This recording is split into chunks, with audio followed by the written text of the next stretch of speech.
Good day, Crime Talk aficionados. We are back in the Crime Talk studios, and we have a huge show for you today. First, Bryan Kohberger swaps his deadly blade for some mind-numbingly tedious lockup, and the Chapin family tells us their path forward after the Idaho murders. We have an example of dating malpractice. A father demands capital punishment for the alleged perpetrator in his daughter's shooting death at a university fraternity. A Connecticut woman charged with attempting to poison the estranged spouse during a custody dispute. Former NFL quarterback Mark Sanchez is charged in an assault on a truck driver in Indianapolis. The defense provides a challenge in the Kouri Richins murder case. We'll see how that works out. We have this day in legal history, our quote of the day regarding mercy, and our dumb criminal of the day. And since it's the start of the United States Supreme Court 2025-2026 term, well, guess what? For all those aficionado geeks, we want you to stick around. We got a little Supreme Court bonus section for you today. Let's talk about it. All right, lawyer. Good day, everyone. My name is Scott Reich, and this is Crime Talk. Thanks for joining us. You know the drill. Subscribe if you haven't, like if you do, leave me a comment below, hit that little bell for notifications. And yes, you can check us out on any of your favorite podcasting apps. So we have returned. Yes, we had the successful trip. Son got married, Como, Italy, but now we're back, ready to roll, hit October hard.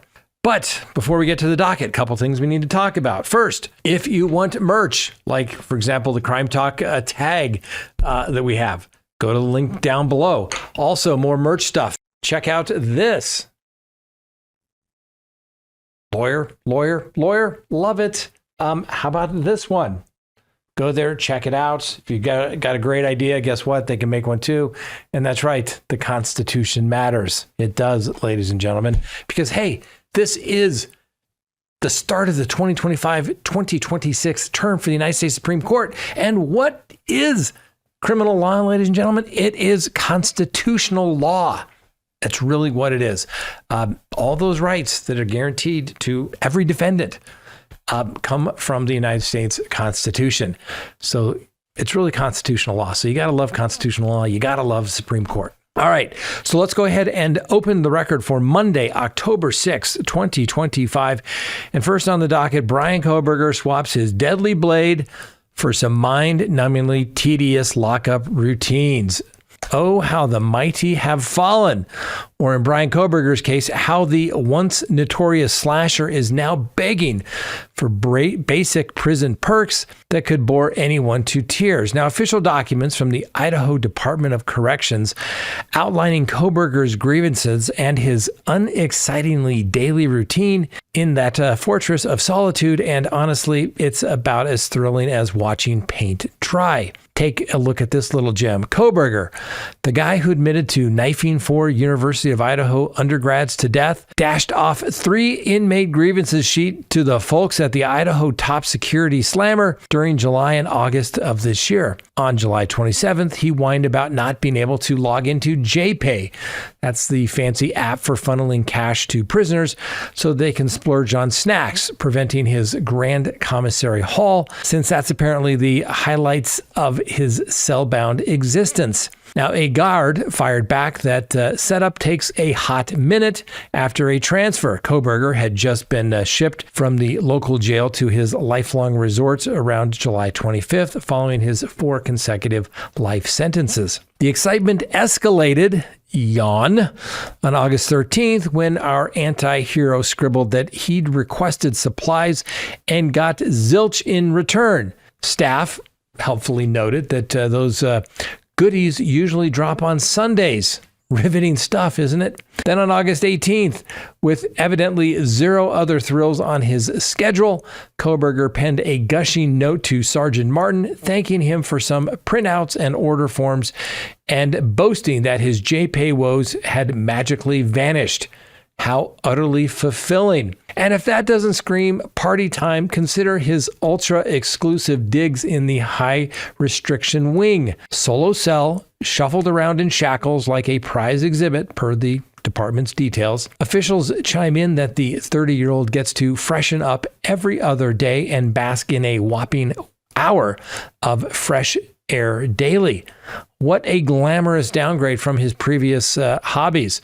Bleak doesn't even begin to cover it. Yes, ladies and gentlemen, prison life, it's not what everybody thinks it is. Everybody doesn't think about it. Nobody thinks about it when they're committing the crime. But seriously, you think if you're getting 4 life sentences, I'd be like, just take me out. Let's get this over with. Let's bring it on. On a little more positive note, though, the Chapin family has provided a path forward after the murders. So Stacy Chapin, mother of Ethan Chapin, one of the victims in the 2022 University of Idaho murders, has expressed that understanding Bryan Kohberger's motive is not essential for her family's healing. She stated that dwelling on such details would not alter the tragic outcome or restore her son. Instead, the family prioritizes activities that support their well-being. Now, the Chapins supported the plea deal agreement that resulted in Kohberger getting those 4 life sentences without parole following his guilty plea. They said that this resolution avoided the uncertainties of a trial, including potential appeals, and ensured that Kohberger would remain incarcerated permanently. Now, Stacy Chapin noted that this outcome provides closure, allowing the family to conclude this chapter after nearly 3 years. Now, Ethan's triplet siblings, Maisie and Hunter, have demonstrated resilience. Both returned to the University of Idaho shortly after the incident and graduated in May in 2025. Hunter is pursuing a career as a firefighter, with Maisie has begun employment at a hospital. Stacy emphasized their strengths and the family's focus on progressing beyond the event. To honor Ethan, the Chapins established the Ethan's Smile Foundation in 2023, which awards scholarships to students, and by May of 2025, it had already distributed $105,000 to 83 recipients under the scholarship. The family members serve on the foundation's board. Now, additionally, Stacy has collaborated with Ortham Labs, the forensic genetic genealogy lab that aided in identifying Kohberger through DNA evidence. And the Chapins advocate for expanded access to such technology to help other families resolve cases more efficiently. Now, with the legal proceedings concluded, Stacy and her husband, Jim, are resuming plans for their future, including travel. They aim to support their children's transition into adulthood while focusing on personal renewal. Good for them. Now, ladies and gentlemen, let me tell you about this. What a shocking turn of events in the world of online romance. This is a true story, because who could have possibly foreseen that a dashing Italian-American businessman named Frank Labato met on a dating site might not exactly be who he claims to be. In a plot twist out of a harmful rom-com, a 37-year-old Nigerian national named Adetowami San Akinde, comfortably residing in Minnesota, has been slapped with nearly 6 years in federal prison for his starring role in a cryptocurrency romance scam that built a widowed Colorado woman out of $1.7 million. Federal authorities, in their infinite wisdom, announced this on Tuesday of last week, along with an order for Akindele to pay restitution in the same eye-watering amount. And as the cherry on top, he'll be deported back to Nigeria once he's done reflecting on his choices behind bars. Let's pause for a moment of a sarcastic laced reflection. Isn't it just adorable how these fairy tale suitors always seem to need a quick infusion of cash for some emergency involving crypto investments? If only there were a way to avoid handing over your life savings to a stranger masquerading as Prince Charming. Enter the brilliant idea of actually verifying someone's background before diving headfirst into a digital courtship. Because, surprise, not everyone online is a millionaire philanthropist. A simple search on CrimeTalkSearch.com could have revealed red flags faster than you can say wire transfer. It's not just smart, it's essentially essential. especially when contemplating gifting someone $1.7 million. Think of it as the ultimate insurance policy against heartbreak and bankruptcy. Who knew due diligence could be so romantic? That's right. Ladies and gentlemen, go to crimetalksearch.com. Check out the person that you are going to be dating. And certainly if they're asking for money after nearly a week or two of romance blossoming, check them out. Otherwise, you are engaging in dating malpractice. Next on the docket, a father demands capital punishment for his daughter's death. So the father of a 22-year-old aspiring educator who was reportedly shot and killed while sleeping in a fraternity house in South Carolina has urged authorities to impose the death penalty on the accused individual, a 30-year-old man with a history of repeated offenses. Stephen Federico, the parent of Logan Haley Federico, expressed his view that the defendant, Alexander Dickey, should face the death penalty for the alleged crime. Now, in an interview with the South Carolina Daily Gazette, Steffens stated that he carried out the act against Logan. I believe he should face death. Now, the bereaved father, committed to pursuing justice, indicated that his daughter would have supported accountability in such cases. He noted that Logan valued holding individuals responsible for their actions while also being capable of forgiveness, and that she deserved appropriate retribution. Now, Logan, a resident of Waxhaw, North Carolina, was visiting her partner at the University of South Carolina on May 3rd when, according to the prosecution, Dickey engaged in a series of criminal acts, including theft, grand larceny, arson, and homicide. Stephen had previously described the visit as intended to make a celebratory occasion near graduation. However, the visit ended tragically when Dickey allegedly entered the fraternity residence in Columbia, South Carolina, and proceeded to the room where Logan was resting. Prosecutors alleged that he awakened her, compelled her to kneel unclothed while she called for assistance, and then shot her fatally in the chest using a stolen 12-gauge shotgun. Now, Dickey reportedly escaped in a stolen vehicle and was apprehended the following day. He remains detained without bond at the Lexington County Detention Center, awaiting trial, and has not submitted a plea bargain regarding the charges. In the aftermath of the incident, Stephen has criticized legislative measures perceived as lenient on the crime, which he believes enabled Dickey, charged with at least 48 offenses across 14 incidents since reaching adulthood, to remain at liberty despite his extensive record. Now, Stephen participated in a North Carolina congressional hearing on September 29th concerning the death of the Ukrainian refugee Irina Zarkuski, allegedly caused by another repeat offender, DeCarlos Brown Jr. Now, during the session, he detailed his daughter's case, asserting that Dickey should have faced over 140 years of incarceration for prior crimes, but served only slightly more than 600 days over a decade. He highlighted Dickey's pattern of committing approximately 2.65 crimes annually since the age of 15, and questioned the failure to recognize his lack of rehabilitation potential without extended imprisonment.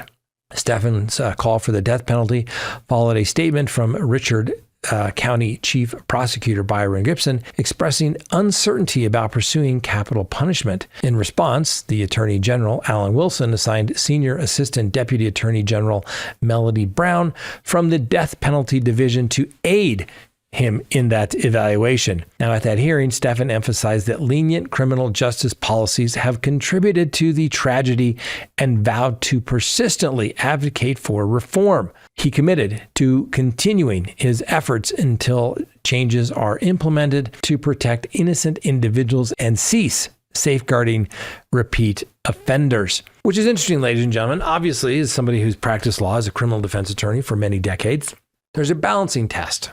Right? As a general rule, you always try to look at it. There's rape, murder, violent crime, and everything else. And everything else usually results in some sort of a plea bargain.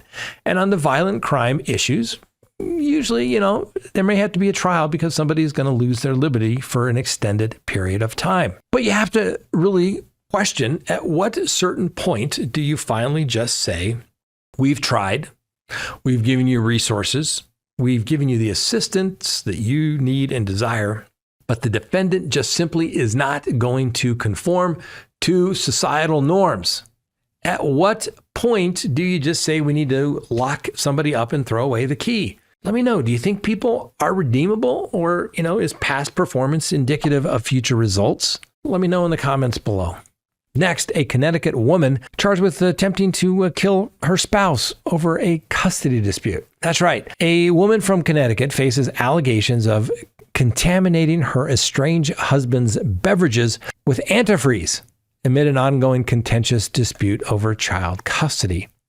Let's introduce Kristen Hogan. She's 33, and she was taken into custody into the Ridgefield County Jail on Friday and faces 2 counts of attempted murder, along with 1 count of obstruction of an officer, as detailed by the affidavit for arrest warrant. Now, police claim Hogan introduced ethylene glycol, a primary component of antifreeze, into wine and iced tea located at her estranged husband's residence. The husband, whose identity remains undisclosed in the affidavit, consumed a modest quantity of wine from his refrigerator on August 10th. He subsequently experienced repeated bouts of illness overnight, prompting him to recognize, hey, I think there's an issue here. The following day, persistent vomiting and malaise led him to contact his father, who recommended that his nearby mother visit to assess the situation. Upon arrival, the mother observed him exhibiting slurred speech,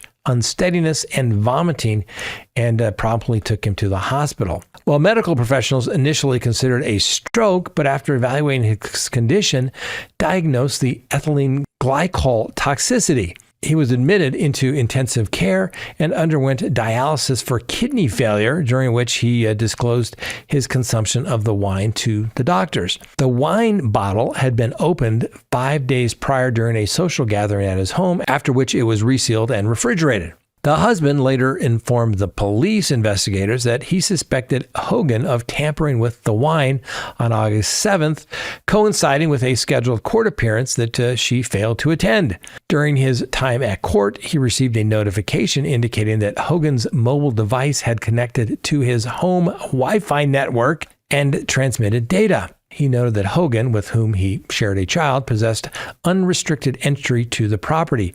He further informed police that she was the only individual besides himself to have entered the home before he drank from the open bottle. Hogan initially rejected any involvement when questioned by law enforcement, but investigators confiscated the wine and forwarded it to the Connecticut Forensic Laboratory, where analysis confirmed the presence of the ethylene glycol. Examination of Hogan's phone revealed searches for various poisonous compounds, such as potassium cyanide and monoethylene glycol, as well as inquiries regarding lethal dosages of those substances. She attributed her knowledge of cyanide to a television program titled Psych and expressed confusion about the chemicals. Hogan admitted to acquiring a container of the monoethylene glycol in late July, asserting it was intended to use for carpet cleaning at her mother's house. When confronted about the contaminated wine and her husband's positive tests for the ethylene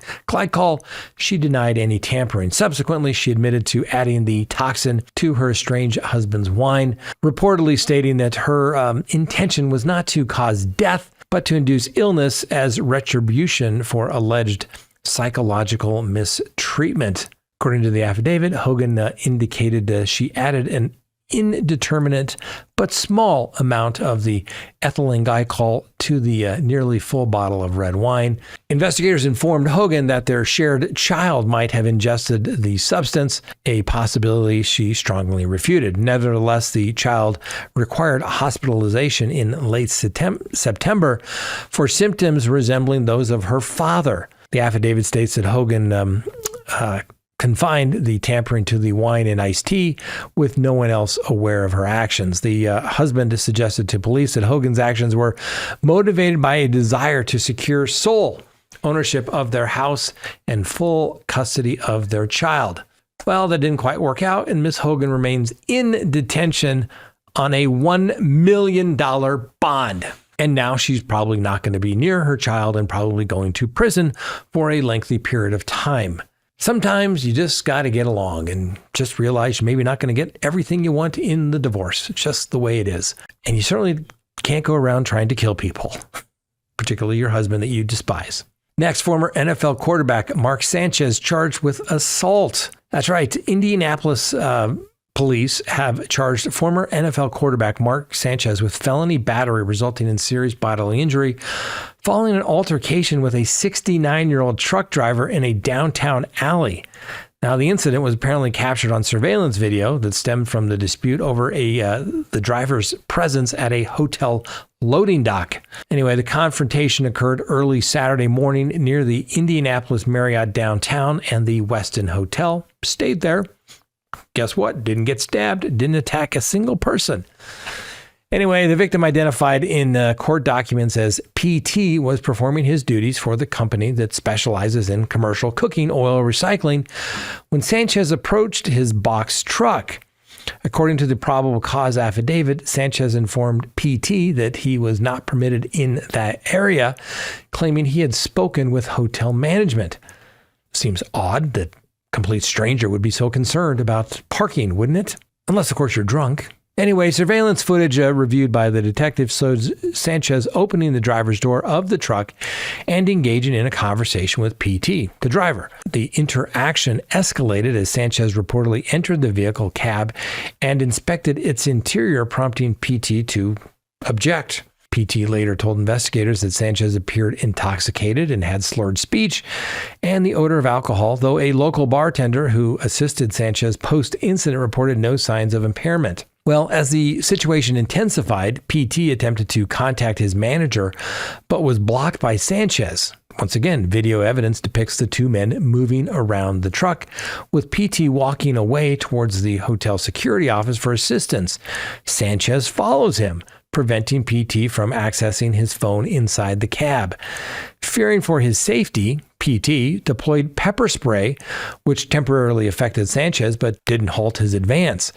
Now, the affidavit describes PT then drawing a knife and striking Sanchez multiple times after being shoved. Footage corroborates this, showing Sanchez pursuing PT, throwing him against a wall near a dumpster, and the pair fighting in the alley. PT reported feeling as though he was in fear of his life and struggled while on the ground, unable to discern the exact nature of the assault. Sanchez eventually fled northbound towards the West Washington Street after sustaining some stab wounds. PT sustained a severe facial laceration that penetrated his cheek and tongue, requiring hospitalization and a neck brace. Family members described him as shocked but recovering adequately. Now, Sanchez, who suffered multiple chest stab wounds, was treated at a hospital and released. He told police he had a limited memory of the events, recalling only reaching for a window and being unaware of the assailant's identity or location. Now, the detectives processed the scene, collecting evidence, including clothing from PT and a knife from the truck, after they obtained a search warrant. Sanchez, in Indianapolis to provide analysis for Fox Sports during the Colts game against the Las Vegas Raiders, was arrested on initial charges of battery, unlawful entry into a motor vehicle, and public intoxication.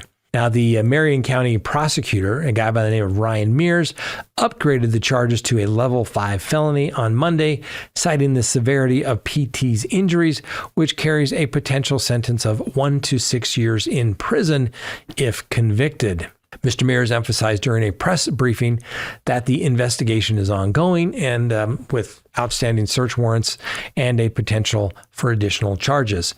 Sanchez posted a $300 bond, and he is subject to a no-contact order.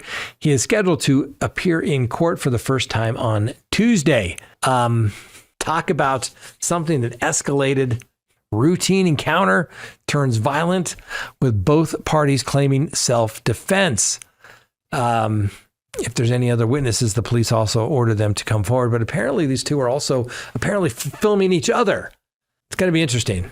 Mark Sanchez probably want to get that checkbook available, not only for the attorney, but for a potential civil case that is probably forthcoming as well. But it always is interesting that nobody cares about real crime like this that happens on a daily basis unless it involves somebody famous, right? Remember the Kobe Bryant case years ago when he was charged with sexual assault? Nobody cared ever that people could be facing life in prison, where it was allegedly consensual. or not. But then, maybe there'd been a private settlement, and then the victim refused to cooperate. It's funny how those things kind of work out sometimes. But nobody cared about the extreme penalties in those particular cases until a celebrity got charged with it. And here we have a case where, Mr. Sanchez could go to prison for, up to 6 years. And suddenly everybody's interested. And yes, it matters. It's a public figure, but we'll see how the case goes. It's going to come down to the video evidence these days, ladies and gentlemen. Next, the defense is going to make a challenge in the Kouri Richins murder case. So in the ongoing murder trial of Kouri Richins, accused of poisoning her husband, Eric Richins, with fentanyl back in March of 2022, the defense attorney, Catherine Nestor, has highlighted a significant setback for the prosecution. Now, the state's primary witness, Robert Crozier, has retracted his earlier statements regarding the supply of the drug allegedly used in the crime. So how did this recantation come about? Well, Crozier initially claimed to have sold fentanyl to a housekeeper who purportedly delivered it to Richins. However, he now asserts that the only drug he provided was OxyContin and does not recall making any prior statements about fentanyl. Anyway, this reversal undermines the prosecution's ability to establish a direct link between Richins and the lethal substance, the defense says. Now, Ms. Nestor contends that the Crozier's recantation dismantles the core of the case against Richins, and in a motion for bail reconsideration, she stated that without reliable evidence placing fentanyl in Richins' possession, the prosecution relies solely on speculation. This development, Nestor argues, fails to meet the standard of proof beyond a reasonable doubt. Well, a little premature, but even if you thought you were getting OxyContin and it turns out to be fentanyl, you gave it to him, doesn't really matter. It was illegal. So I like the defense argument. I get it. They're trying to do what they can, but I don't think it's necessarily going to be enough to carry the day. Now, for those who aren't familiar with the case, Richin faces charges including aggravated murder, aggravated attempted murder, distribution of a controlled substance, mortgage fraud, fraudulent insurance claims, and forgery. The prosecution alleged that she administered a fatal dose of fentanyl in her husband's cocktail to access over $1.9 million in life insurance policies, some of which she allegedly altered without his authorization. Now, the incident occurred at the home in Camas, Utah, while their 3 sons were present. Now, Richins has entered a not guilty plea and has denied any involvement whatsoever. Her trial is currently set for February in 2026. Now, Ms. Nestor, you may recall that name, also represents Tyler Robinson, the suspect in the unrelated shooting death of Charlie Kirk at the Utah Valley University, though the connection for the same attorney representing the same individuals does not impact the Richins proceedings in any ways. Like I said, nice try, good argument, trying to create holes, letting the prosecution think there's a doubt in their case, maybe trying to seek a plea bargain. Not sure it's going to carry the day. Next on the docket, this day in legal history. On October 6, 1866, the Reno brothers commit the first train robbery in the United States history in Jackson, Indiana. And how much did they get away with? $13,000. And of course, what happens when crime is committed? By God, politicians need to do something. So it prompted new federal laws on interstate crime and banking security. On this day in 1987, the United States Judiciary Committee in the Senate there votes 9-5 against recommending Robert Bork for a Supreme Court nomination, a landmark event in judicial confirmation politics because it normally never happened. On October 6, 1991, law professor Anita Hill accused Supreme Court nominee Clarence Thomas of sexual harassment, turning his nomination hearing into a national spectacle. But Thomas was approved by a full Senate on a vote of 52-48 on this date in October. And on this date, October 6, 2014, the United States Supreme Court declines to hear appeals from states seeking to preserve same-sex marriage bans, effectively legalizing it in 30 states and advancing LGBT rights. On this date in 2018, Brett Kavanaugh is confirmed as the United States Supreme Court Justice by a vote of 50-48. following a contentious hearing. As you may recall, he too was accused of some sort of sexual misconduct back in his days in high school. That's right, ladies and gentlemen. That's how far they went back. Are you starting to notice a pattern? Funny how that works, isn't it? And if you recall those hearings, the lady couldn't remember where or when or what happened, but she knows something may have happened, but maybe she was a little too drunk. Yeah. Anita Hill, a little more credible at the time, but I think over time it turned out to be, well, not credible. But don't worry, she went on to make lots of money as a law professor as well. Next, our quote of the day: "Mercy to the guilty is cruelty to the innocent." Adam Smith.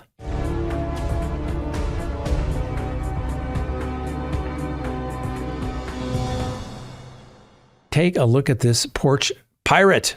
It's probably not real. But it's funny anyway.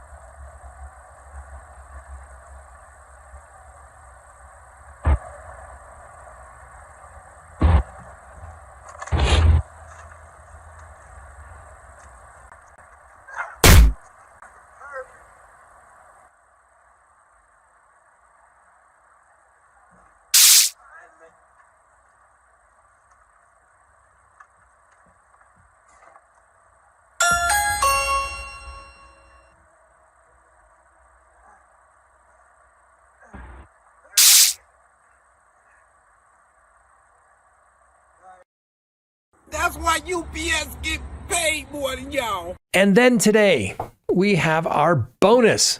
Since the United States Supreme Court opens its 2025-2026 term with arguments on voting rights, tariffs, and conversion therapy bans, obviously addressing key constitutional issues. Well, what's one today regarding that's actually being argued today? How about the case of David Villarreal versus Texas? What's going on with this case? So David Asa Villarreal was charged with murder in the 186th Judicial District Court of Bexar County, Texas, following the stabbing death of his boyfriend, Aaron Estrada. This is back in 2016. All right. The incident stemmed from a period of escalating paranoia and methamphetamine use by Villarreal, during which he exhibited delusional behavior, including beliefs that he was being surveilled and that others were conspiring against him or his ex-girlfriend. On the morning of the stabbing, Villarreal testified that he armed himself with a knife after becoming fearful during an argument with Estrada, whom he claimed had choked him. However, evidence presented at trial, including witness accounts, crime scene details such as bloody scissors and a broken knife, and Villarreal's post-incident statement expressing remorse and acknowledgement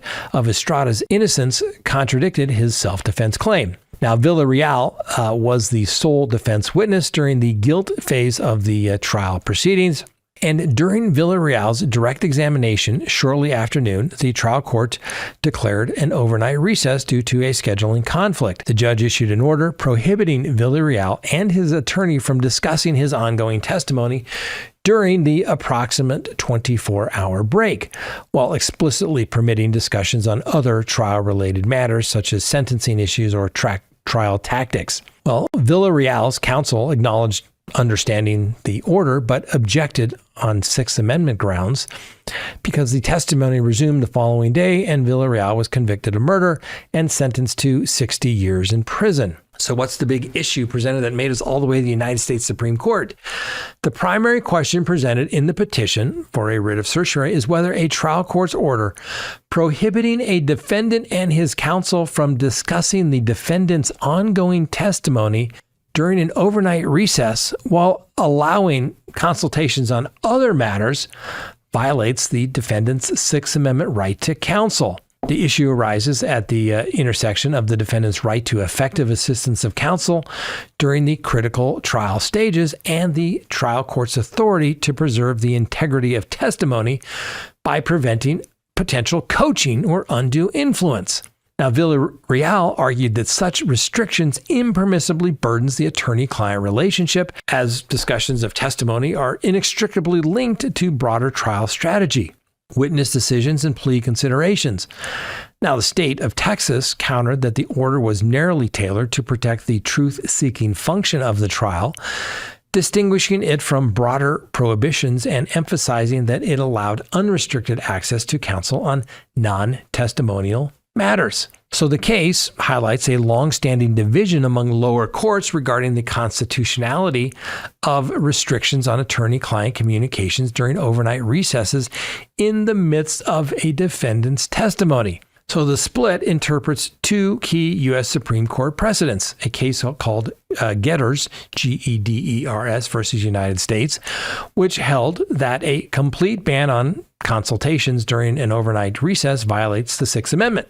Straightforward, right? But then you have Perry v. Leak, a 1989 Supreme Court case, which upheld a similar ban during a brief 15-minute recess, reasoning that short interruptions primarily implicate testimony and thus allow courts to prioritize truthful cross-examination. So the petition identifies a 9-4 split, courts holding a violation, 9 jurisdictions, 6 federal circuits, the 2nd, 4th, 7th, 9th, 11th, and D.C., and the 3 states' high courts, New Jersey, New York, and the District of Columbia, have ruled that prohibiting discussions of testimony during an overnight recess abridges the Sixth Amendment. These decisions emphasize the testimony is inextricably intertwined with protected matters, such as a trial tactic or plea negotiations, rendering such bans impractical and unconstitutional. But then, United States v. Triumph bans materially impedes constitutional communications. And they go through a bunch of other cases that they cite that nobody really probably wants to talk about. Anyway, 4 state high courts, Delaware, Kentucky, Ohio, and now Texas, have upheld such restrictions, viewing them as permissible safeguards against coaching that don't impose a total ban on access to counsel. These rulings prioritize the substance of restricted communications over recess length. So, once again, got a bunch of case law that's been cited in their briefs. And anyway, this division has persisted for decades, with courts on both sides acknowledging the conflict but reaching opposing conclusions based on interpretations of the Getters and the Perry cases. So the United States Supreme Court granted certiorari to resolve the entrenched lower court split on the Sixth Amendment issue, which has deepened since Perry's decision in 1989 without further guidance from the United States Supreme Court. And the grant aligns with the court's practice of intervening in mature circuit conflicts that affect fundamental rights, particularly where inconsistent rulings result in unequal treatment of defendants across jurisdictions. Right? Seems to make sense. And the petition emphasized the split's magnitude, the issue's importance to the right to counsel during trial, and the case's clean status. No procedural barriers, no direct appeals, and a fact pattern mirroring the conflicting decisions.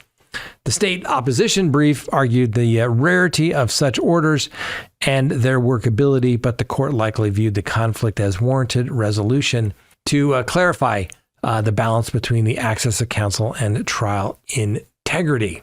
Now, that's rather interesting because I don't think I've ever had a case where the defendants testified overnight where there were ever any issues imposed. I mean, generally you don't talk to the witness, but usually you try to get your client up, get him down. But clearly that didn't happen in this particular case. Nice work on the defense attorney to raise the issue. Look, it made its way all the United States Supreme Court in a case that went through the appeals, judgment affirmed, and this is the issue that came up.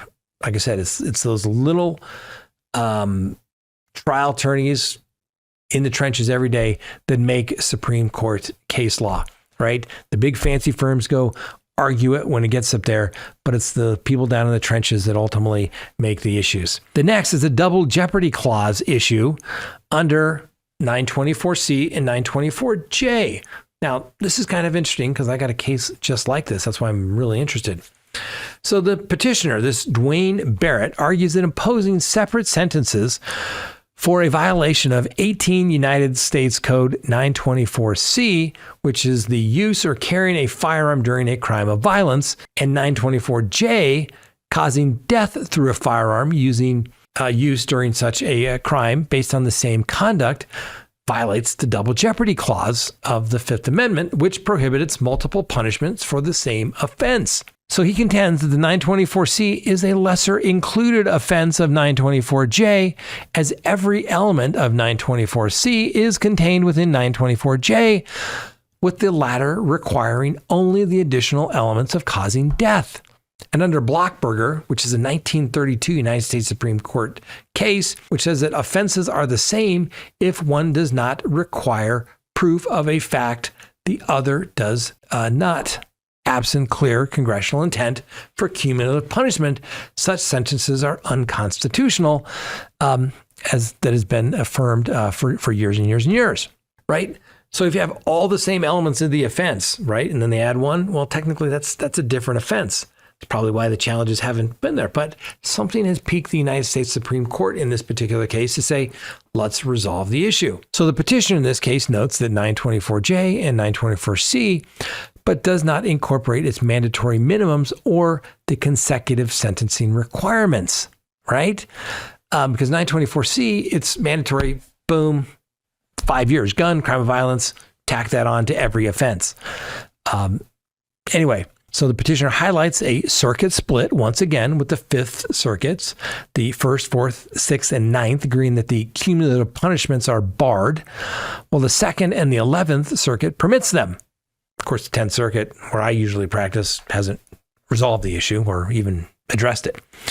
Anyway, the Solicitor General has long agreed with this view, stating in Laura, a Supreme Court case, that the defendant may be punished under either provision, but not both. And so the Hobbs Act robbery as a crime of violence under 924C, the petitioner asserts that the Hobbs Act's robbery, defined in 18 U.S.C. 1951, as the unlawful taking of property by actual or threatened force, violence, or fear of injury to person or property, does not categorically qualify as a crime of violence, right? I'm telling you, everybody wants to be a lawyer until you got to get into the stuff like this, right? Looking at the other provisions, well, it says this, but this doesn't apply. This is real lawyer stuff, ladies and gentlemen. Anyway, relying upon United States v. Taylor, the petitioner argues that the courts must examine the elements, not prosecutorial habits, and hypotheticals can show non-qualification. He provides two. One, threatening self-harm as a relative or companion of the victim. Example, a cousin threatened suicide to obtain cash, which involves force against another. And two, threatening non-physical economic injury to property, threatening to disparage a business online, which lacks physical force.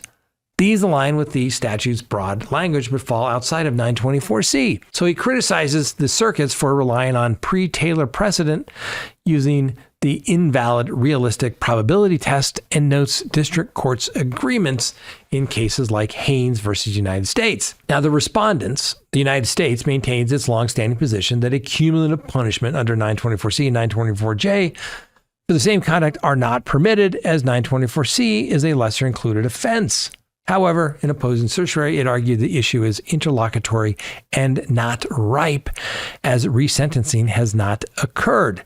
The district court structured the sentence to avoid the harm by making any violation harmless, right? So what does that mean? They're basically saying, hey, you got to wait because the judge can do a couple of things. It notes that in previous cases, it doesn't alter the view that emphasizes sentencing flexibility under 924J, didn't endorse cumulative punishment.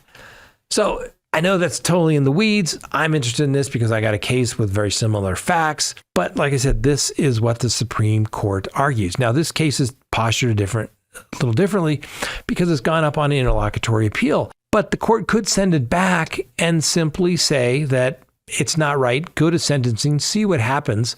And but the 924C is it's an interesting issue because I understand what the petitioner is saying.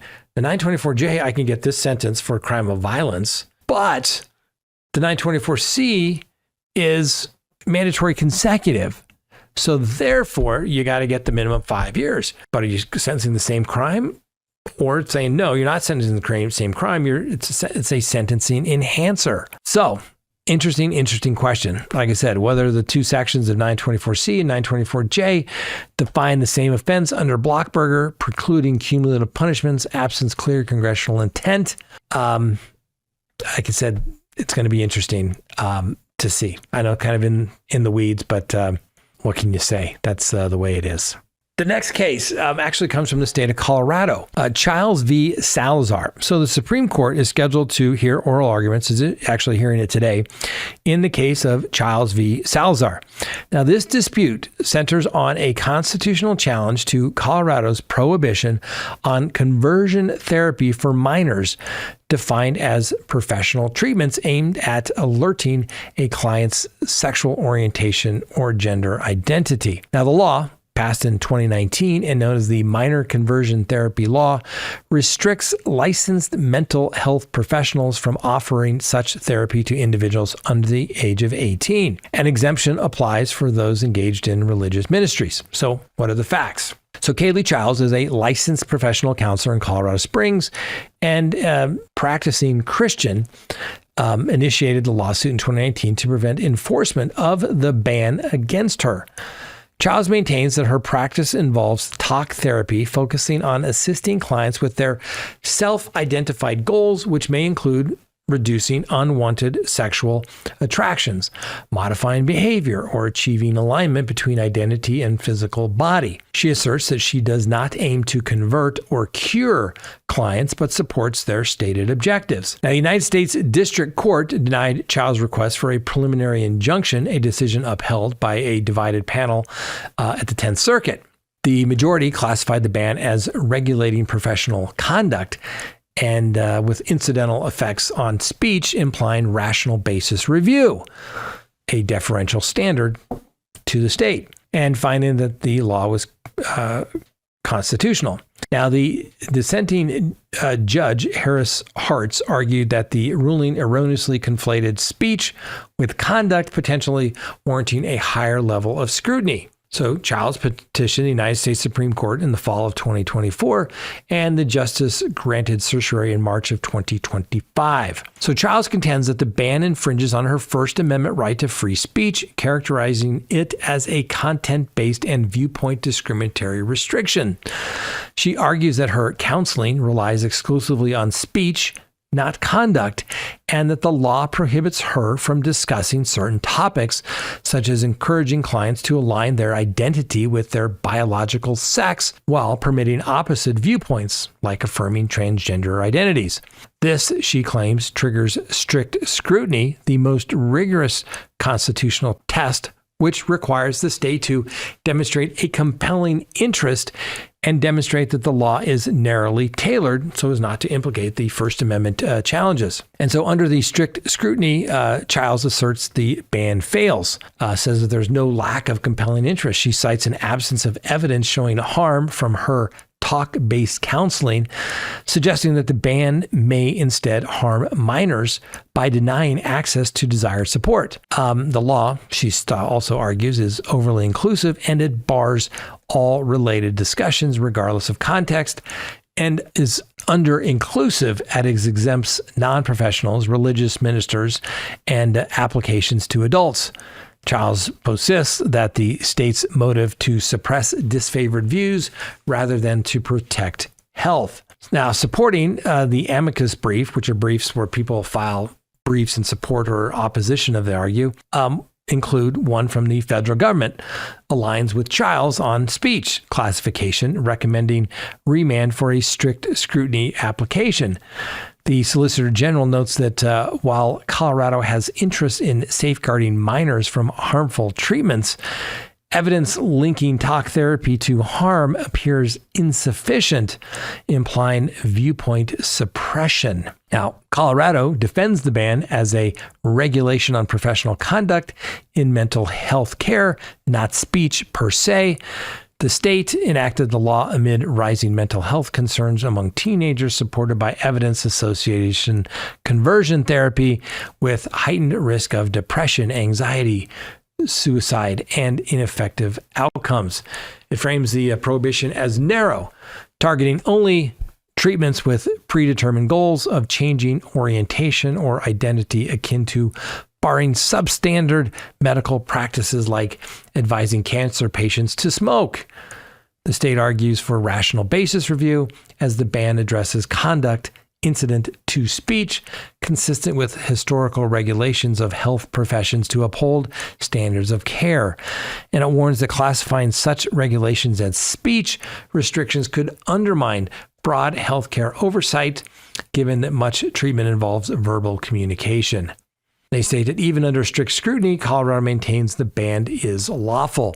They say they are protecting minors from unsafe and ineffective practices, and it represents a paramount government priority. The state also argues that the law precisely targets discredited conversion therapy without restricting other discussions on sexual orientation, gender identity, or related views, applying only to licensed professional.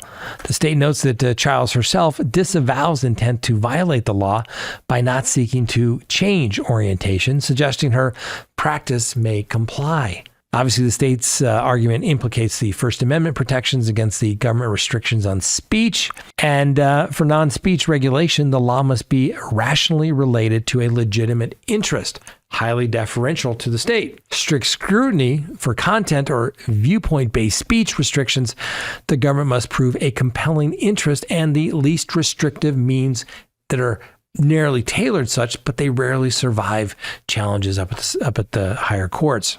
It's going to be interesting to see how this case is decided, or if somehow this United States Supreme Court will find some way in which to kick it back on maybe some sort of procedural grounds, or maybe it's not ripe yet. But the Supreme Court took it for a reason. Now, understand, when the Supreme Court decides to take the case, it doesn't have to be unanimous.